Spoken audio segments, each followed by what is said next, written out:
হিন্দু পুরাণ অনুসারে সত্যযুগ, ত্রেতাযুগ, দ্বাপর যুগ এবং কলিযুগ এই 4টি যুগ রয়েছে, যার মধ্যে প্রাথমিক 3টি যুগ ইতিমধ্যে অতিক্রম হয়েছে এবং বর্তমানে কলিযুগ চলছে। সত্যযুগ ধার্মিক কাজের পরিমাণ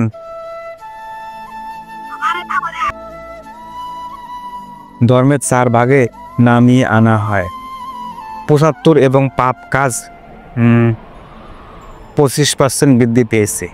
শেষের দিকে যখন কলিযুগ সূচনা হয় তখন এই যুগে পুণ্য ছিল মাত্র 25% এবং পাপ কাজ ছিল 75% বৃদ্ধি পায়, যার ফলে কলিযুগ চারদিকে অশান্তি অরাজকতা ধর্মের প্রকোপ বেড়ে চলছে। নমস্কার বন্ধুরা, আজকের ভিডিওতে আমরা আপনাকে কলিযুগের এমন তৃপ্ত সত্য সম্পর্কে বলতে যাচ্ছি যা জানলে আপনি অবাক হবেন। নমস্কার বন্ধুরা, আজব কথা পুরাণ চ্যানেলে আপনাকে স্বাগত।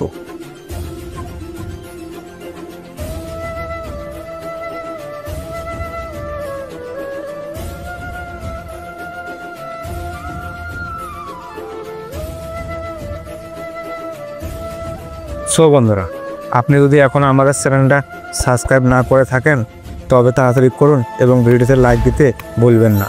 তো চলুন শুরু করা যাক আজকের ভিডিওটি। ভবিষ্য পুরাণে বর্ণিত প্রথম তৃতীয় সত্যটি হবে চরমে। তারপর মানুষের আচরণ দুষ্টু হয়ে যাবে। শুধু তাই নয়, যোগীরাও সাধারণ মানুষের মতো আচরণ করবে। সারা বিশ্বে বিরোধিতা হবে, সর্বত্র দুর্ভোগ হবে এবং যারা পবিত্র প্রকৃতির তারা সুখী হবে। যে সে তার ধর্ম ত্যাগ করে অন্য ধর্ম গ্রহণ করতে বাধ্য হবে।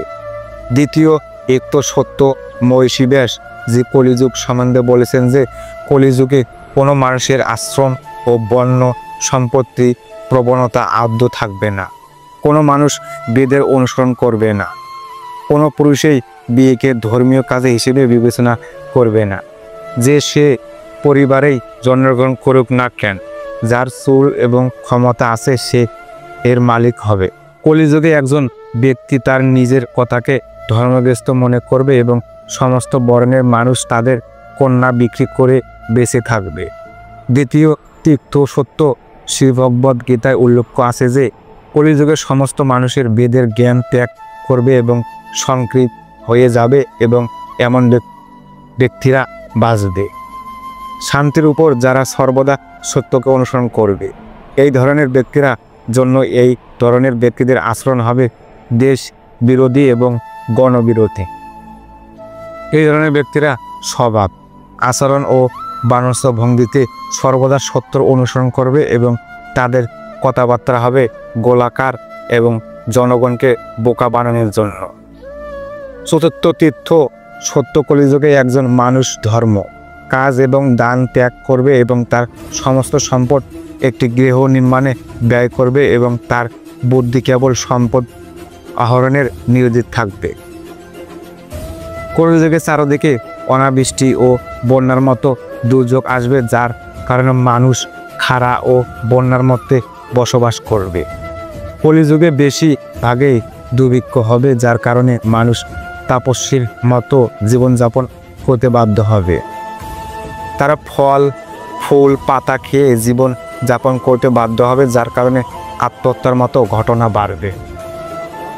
তারা তাদের স্বামী এবং বড়দের আদেশ মান্য করবে না। পিছিয়ে থাকতেও তারা মেনে নেবে না পর্দা। তার কেবল তাদের পেটের চিন্তা করবে এবং সর্বদা ক্রোধে ভরা থাকবে। ষট তীর্থ সত্য কলিযুগে এমন যজ্ঞ হবে যার বর্ণনা শাস্ত্রে নেই।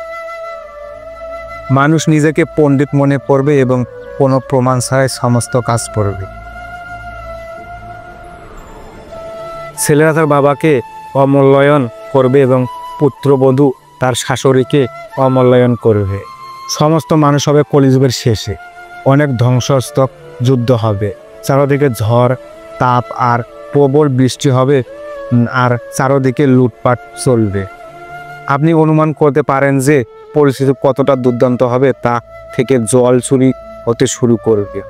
অষ্টতিক্ত সত্য ধর্মেই মুখ্য ছিল, কলিযুগে টাকায় মুখ্য হয়ে উঠবে। অল্প অর্থের জন্য মানুষ এতটাই অহংকারী হয়ে হবে যে সে কাউকে সম্মান করবে না, যে কোনো মহিলা এমন একজন পুরুষকে বর্ণনা করবে যার সম্পদ আছে কলিযুগে, তিনি সম্মান পাবে। যার ধন সম্পদ আছে সে সব মানুষ তাকে তার গুরু মনে করবে, যে তাদের বেশি দেবে। দশম তীর্থ সত্য হলো যে কলিযুগে যতই শিখের পৌঁছাবে ততই ধর্ম, সত্য ও উত্তর, ক্ষমা, করুণা, শৈশব, পরিতীব্রতা এবং স্মৃতিশক্তি আরও গুরুত্বপূর্ণ হয়ে উঠবে।